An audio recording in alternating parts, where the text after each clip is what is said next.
los entregó, que Bergoglio fue el corresponsable de lo que les pasó. O sea que no todos los argentinos quieren a Bergoglio. Por lo pronto el gobierno de la señora Cristina y el gobierno de su marido que la enviudó, Néstor, no querían nada a Bergoglio.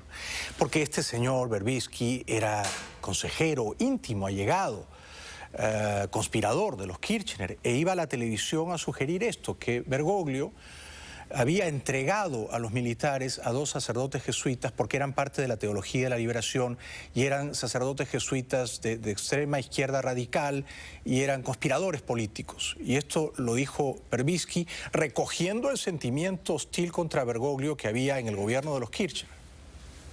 Durante muchos años hubo una discusión, una polémica, porque mientras los sacerdotes sostenían esto, Bergoglio decía que no, que él intentó protegerlos, cuidarlos, y que si les había pedido que se fueran de la villa y se fueran de la Compañía de Jesús, no era para desprotegerlos, sino por el contrario, para protegerlos.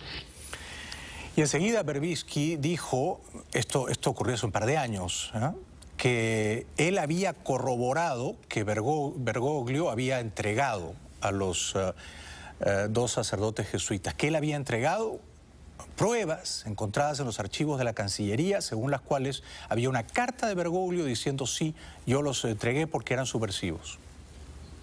Hasta que en la investigación de este libro encontré en el archivo de la Cancillería un documento que a mi juicio termina con cualquier discusión al respecto, porque muestra que la afirmación de los sacerdotes de que habían sido entregados por su superior era cierta. Como consecuencia de ello, la justicia argentina, que por supuesto es muy dócil al gobierno de los Kirchner, llamó a declarar, lo que fue una humillación para la Iglesia Católica Argentina, al jefe máximo de esa iglesia, al arzobispo de Buenos Aires, Jorge Bergoglio, acusándolo de haber sido parte de la secuestro y de la campaña de tortura contra 2 sacerdotes jesuitas. Cuando fue a declarar Bergoglio, este señor Berbisky, que de alguna manera daba voz a lo que en el gobierno pensaban de Bergoglio, volvió a la carga contra él. Él acusó a los sacerdotes desaparecidos Llorio y Jalix de estar vinculados con la subversión y de haber desobedecido a sus superiores jerárquicos. Bueno, no todos los argentinos estaban contentos con Bergoglio, ni están contentos ahora con el Papa argentino Francisco. Por ejemplo, estos periodistas cercanos al gobierno de los Kirchner, o este otro sacerdote, ex sacerdote, teólogo, Rubén Dri, que acusaba de perverso al cardenal Bergoglio antes de que lo eligieran Papa. Y solo me quiero detener en un aspecto que muestra toda la perversidad de este personaje. Debido a la práctica de liberación, a la práctica con los pobres que tenían estos 2 sacerdotes junto con otras catequistas, es que terminan siendo expulsados de la Compañía de Jesús, siendo su superior precisamente Bergoglio. Entonces estos sacerdotes, que no querían dejar el sacerdocio, pero eran expulsados de la compañía, tenían que buscar algún obispo que los recibiese. Entonces, el mismo Bergoglio les recomendó que fuesen a la diócesis de Morón, donde estaba Monseñor Miguel Raspanti como obispo, que los iba a recibir bien. Llorio entonces va a hablar con Monseñor Raspanti, y Monseñor Raspanti, cuando lo recibe, le dice que no tiene lugar para él en la diócesis. Resulta que al mismo tiempo que Bergoglio lo recomendaba a Raspanti, por debajo le mandaba una carta a Raspanti diciendo que no lo aceptasen precisamente por su condición de subversivos. Bueno, estas son versiones inflamadas, ¿no?, de la izquierda radical argentina contra el nuevo Papa argentino. Yo creo que Bergoglio ha sido un sacerdote ejemplar, intachable. Se puede discrepar de algunas de las posturas ideológicas suyas, pero que son por otra parte las posturas ideológicas milenarias de la Iglesia Católica, ¿ah?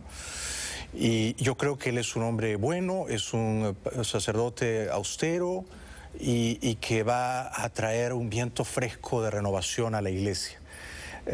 Por otra parte, él ha mantenido siempre una distancia crítica del poder. Cuando De la Rúa era presidente, por ejemplo, desde el púlpito dijo esto, en tono crítico. Tenemos las fotos antes de los dos sacerdotes que fueron secuestrados y torturados. Sí, ¿las vemos rápidamente? Este es uno de ellos, Francisco Yalix, y el otro se llama Orlando Iorio. Ahí están. Estos son los dos sacerdotes que dicen que en tiempos de la dictadura militar, Bergoglio los retiró de la compañía jesuita y los entregó a los militares.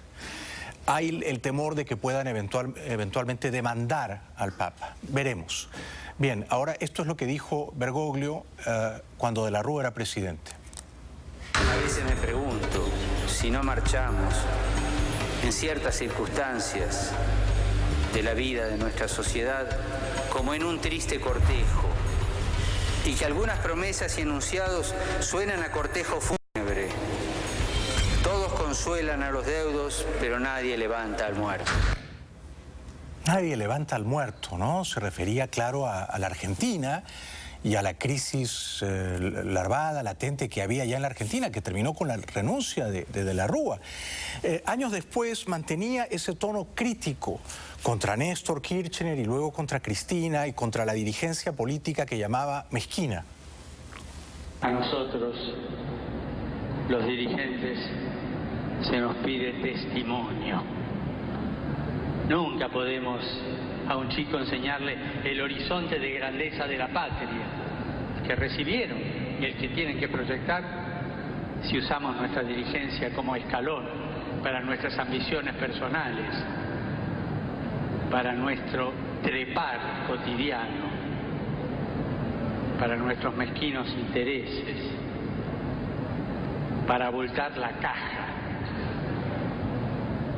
o para promover los amigos que nos sostienen. Fue muy valiente Bergoglio, ¿no? En decirle a De la Rúa hay que levantar al muerto, no hay que condolerse del muerto, y en decirle a los Kirchner públicamente estas cosas, ¿eh? Que no sean mezquinos, que no sean trepadores, que no sean amiguistas y que tengan elevadas aspiraciones. Él decía eso, la política no puede sucumbir a la bajeza. Se nos pide otro tipo de testimonio. Y cuando nuestros chicos nos ven a nosotros dirigentes, que le damos este testimonio de bajeza, no se animan a soñar, no se animan a crecer. Bueno, esta era una crítica valiente, ¿ah? Decía, esto es un testimonio de bajeza y se estaba refiriendo a la clase política argentina, en particular a los gobiernos de turno de Néstor Kirchner y luego de su esposa. Y por eso le llovieron los juicios y lo acusaron de haber sido cómplice del secuestro de 2 jesuitas y lo humillaron una y otra vez en público los Kirchner. Él incluso llegó a reunirse con el vicepresidente Cobos, que estaba peleado con Cristina. Este es un último apunte crítico del cardenal Bergoglio contra el poder, contra el poder político argentino. Si no damos testimonio de esta capacidad de horizonte y de trabajo, nuestra vida terminará en un rincón de la existencia, llorando la milonga de nuestro fracaso como educadores, como hombres y como mujeres. Mis respetos y mi admiración a Jorge Mario Bergoglio, el Papa Francisco, el nuevo Papa argentino.